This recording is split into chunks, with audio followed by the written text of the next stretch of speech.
सगळ्यात अगोदर तर मी देशातल्या आणि महाराष्ट्रातल्या सगळ्या जनतेला राज्याभिषेक सोहळ्याच्या निमित्तानं खूप मनापासून सगळ्या जनतेस शुभेच्छा देतो. आणि आपण जे आत्ता विचारलं की काल सरकारनं निर्णय घेतले, काल काल घेतले, परवा घेतले, 4 दिवसापासून लगातार सरकार सारखे मराठा समाजाच्या बद्दलचे निर्णय घेत आहे. त्याबद्दल आम्ही त्यांचं मनापासून आभार मानतोय, त्यांचं मनापासून कौतुक करतोय. काल सुद्धा ओबीसी प्रमाणे मराठा समाजाला सवलती लागू केल्यात. त्याच्यामध्ये फीसमध्ये अनेक विषयात पोरांचे त्याच्यातही मदत आमच्या मराठा समाजाच्या विद्यार्थ्यांना नक्की होणार आहे. त्याच्यामध्ये मेडिकल, इंजिनिअरिंग हे सुद्धा विषय, कम्प्युटरचे सगळे विषय सरकारने घेतले असतील या सवलतीमध्ये तर चांगलीच गोष्ट आहे, त्याबद्दलही काही वाद नाही. नसता नुसते असं पण सवलतीमध्ये होऊ नये की दुसऱ्या सवलती मिळाल्या आणि मुख्य शिक्षण जे मुख्य प्रवाह जे त्यातच पोरं यायला पाहिजे, तर ते येत नाही येत असं व्हायला नको. उच्च शिक्षणात, वैद्यकीय शिक्षणात, या सगळ्या शिक्षणात पोरांनाही सवलती मिळाल्या पाहिजेत, या भूमिकेत सरकारनं यावं. परंतु काल त्यांनी जो निर्णय 4-5 दिवसात घेतलेत, बलिदान गेलेल्या कुटुंबांच्या नोकऱ्याचा विषय घेतला त्यांनी. त्यातमध्ये सुद्धा GR MIDCच्या माध्यमातून काढण्यात आला. आमचे उदय सामंत साहेब असतील, आपले लाड भाऊ असतील, विखे पाटील साहेब असतील, देवेंद्र फडणवीस साहेब असतील, यांनी तोही GR काढला. देवेंद्र फडणवीस साहेबांनी, विखे पाटील साहेबांनी, लाड भाऊंनी त्यानंतर बलिदान गेलेल्या कुटुंबाच्या निधीचा विषय मार्गी काढला. विखे पाटील साहेबांनी, मुख्यमंत्र्यांनी यांनी हैदराबाद गॅझेटियर प्रमाणे जो अर्ज होता, SOP होती, ती सुद्धा नव्यानं पुन्हा त्याच्याबद्दलही निर्देश काढलेत सरकारच्या वतीनं. म्हणजे हे बार नाव घेण्यापेक्षा एकदाच सांगतो की मुख्यमंत्री साहेब, फडणवीस साहेबांनी, लाडभाऊंनी यांनी केसेसच्या संदर्भातली सगळी माहिती, महाराष्ट्रात मराठा आंदोलकावर ज्या केसेस झाल्यात त्या केसेस सुद्धा मागे घेण्याच्या दृष्टिकोनातून त्यांनी मोठं पाऊल उचललंय. त्यांनी ती सगळे गुन्हे राज्यभरातले मागून घ्यायला सुरुवात केली. त्यांनी 58 लाख नोंदीच्या संदर्भात ते पण निर्देश दिलेत की 58 लाख नोंदीचे कुणबी प्रमाणपत्र वाटप करा, त्याचे व्हॅलिडिटी पण द्या. बरेचसे निर्णय त्यांनी असे घेतलेत. हैदराबाद गॅझेटियर प्रमाणे मराठवाड्यातल्या मराठ्यांना कुणबी प्रमाणपत्र द्यायचे. या सगळ्या घेतलेल्या आत्तापर्यंतच्या निर्णयाबद्दल मी देवेंद्र फडणवीस साहेबांचे मनापासून आभार मानतो. विशेष करून विखे पाटील साहेबाचे आणि लाडभाऊचे सुद्धा खूप आभार मानतो. एकनाथ शिंदे साहेबाचे, आपल्या सुनेत्राताईंचे, सगळ्याच सरकारचे मनापासून आभार मानतो.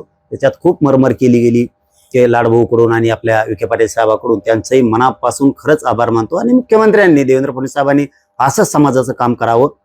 हा मराठा समाज तुम्हाला कधीही विसरणार नाही. पण एक गोष्ट लक्षात ठेवा, असं होऊ नये की तुम्ही या जे आत्तापर्यंतचे निर्णय घेतलेत, GR काढलेत, तुम्ही मराठा समाज खुश केलाय का? तर हो, नक्कीच केलाय. पण याच्यात असं होऊ नये की आमचं जे मूळ आहे तेच मागं राहू नयेत. म्हणजे 58 लाख नोंदी ज्या मिळाल्या त्याच्यातून कुणबी प्रमाणपत्र मिळणं आमच्यासाठी खूप गरजेचं आहे. त्यातून व्हॅलिडिटी मिळणं खूप गरजेचं आहे. त्याचं कारण पण फडणवीस साहेब तुम्हाला सांगतो. कारण तुम्ही मराठा समाजाच्या पोरांच्या भावना समजून घेताल ही अपेक्षा मी ठेवतोय. का तर 58 लाख नोंदी निघाल्यात, त्या माध्यमातून पोरांचे ऍडमिशन झालेत, नोकऱ्या झाल्यात. ते प्रमाणपत्र आणि व्हॅलिडिटी थांबवू नये हे फडणवीस साहेबांनी विशेष करून लक्ष द्यावं. कारण आमचा मूळ जीव तिथं आहे. आमचे जे 58 लाख कुणबी नोंदी सापडल्या त्याचे कुणबी प्रमाणपत्र देणं आणि व्हॅलिडिटी देणं हे खूप गरजेचं आहे. तुम्ही एकीकडून खुश करताल पण दुसरीकडून पोरांचा घात होईल. नाराजी मराठा समाजाच्या अंगावर घेताल असं मला वाटतच नाही. तुम्ही घेताल पण ती तुमच्यावरती मराठा समाजाची नाराजी येऊ नये हे मुख्यमंत्री देवेंद्र फडणवीस साहेबांनी लक्षात ठेवावं. दुसरं की फडणवीस साहेबांनी हैदराबाद गॅझेट प्रमाणे जे आता निर्णय दिलेत त्यानुसार मराठवाड्यातल्या सगळ्या मराठ्यांना कुणबी प्रमाणपत्र मिळावेत. आणि सगळ्यात महत्वाचं, सातारा संस्थानचा गॅझेटियरचा GR, कोल्हापूर संस्थान, पुणे आणि औंध याचा सुद्धा GR आपण तातडीनं काढावा.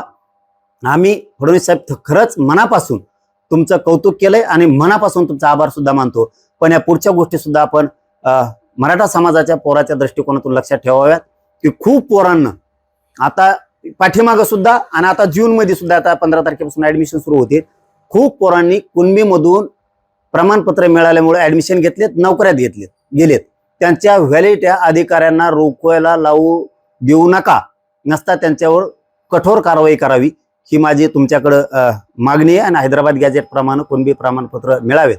विशेष करून आणखीन एक की मराठा समाजासाठी स्वतंत्र मंत्रालय स्थापन करण्याची आपण जी मागणी केली होती त्याला मुख्यमंत्री साहेबानं रात्री मान्यता दिली. त्याबद्दल मुख्यमंत्री देवेंद्र फडणवीस साहेबांचं आणि आपल्या विखे पाटील साहेबांचं, लाडभाऊचं मनापासून आभार मानतो की ते आता स्वतंत्र मराठा समाजाला प्रश्न मांडण्यासाठी, त्यांच्या अडीअडचणी मांडण्यासाठी मंत्रालय हक्काचं होतंय. त्याला बजेटही राहील, मागता येईल आणि मराठा समाजाच्या राज्यभरातल्या आरक्षणाच्या व्यतिरिक्त दुसऱ्या अडीअडचणी सांगण्यासाठी खूप मोठं एक उपलब्धी झाली. खूप मोठं आधार मराठा समाजाला त्या मंत्रालयाच्या निमित्तानं होणार आहे, कारण त्याचे कक्ष प्रत्येक कलेक्टर ऑफिसला राज्यभरात राहणार आहेत. मराठा समाजासाठी ही सोपी गोष्ट नाहीये. 70 वर्षात मराठा समाजासाठी मंत्रालय झालं नव्हतं.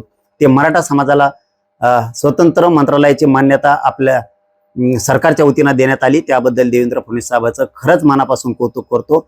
पण हे कौतुक असंच राहावं, असाच मराठा समाज खुश राहावा, असेच आपण सरकारने कामं करावेत, एवढीच आमची अपेक्षा आहे. पण अपेक्षेचा भंग होऊ नये हे लक्षात असू द्या, कारण आमची मूळ मागणी 58 लाख कुणबी नोंदी सापडल्या, त्याचे कुणबी प्रमाणपत्र देणं आणि त्याचे व्हॅलिटी देणं, हे हैदराबाद गॅझेटियरचा GR निघालाय. त्या GR प्रमाणे मराठवाड्यातला मराठा समाज कुणबी म्हणून मराठा समाजाला कुणबी प्रमाणपत्र मिळावेत, ही आमची मूळ मागणी. त्याचे व्हॅलिटी पण मिळाव्यात, तीही आमची मूळ मागणी. याकडे सरकारनं लक्ष ठेवावं आणि सातारा संस्थांचं, कोल्हापूरचं आणि हैदराबाद, पुणे आणि औंध गॅझेटियरचा GR निघावा, ही सुद्धा आमची मूळ मागणी. नसता सरकार असं गाफील राहील एखाद्या वेळेस की आम्ही मराठा समाजाला या गोष्टीला मंजुऱ्या दिल्या, GR काढलेत म्हणून मराठा समाज खुश राहील, 100% खुश राहील. पण या सुद्धा मागण्यावरती लक्ष ठेवावं. 58 लाख नोंदी, हैदराबाद गॅझेट आणि सातारा संस्थांचं गॅझेटियर, तुम्ही गैरसमाजात राहू नका. मराठा समाज कायमस्वरूपी खुश ठेवायचा असेल आणि सरकारची पाठ थोपटून घ्यायची असेल तर या सुद्धा मागण्या आपण येत्या काळात पूर्ण मान्यता देऊन त्याला अंमलबजावणी करावी. आम्ही 100% तुमच्यावरती खुश राहू. मराठा समाज 100% तुमच्यावरती फुलं टाकणार. सगळ्या मागण्याची अंमलबजावणी द्यावी, ही माझी सरकारला विनंती आहे. पुन्हा एकदा देवेंद्र फडणवीस साहेबांचे, दोन्ही उपमुख्यमंत्र्यांचे आणि विशेष करून विखे पाटील साहेबांच्या, लाडभाऊचे मनापासून आभार मानतो.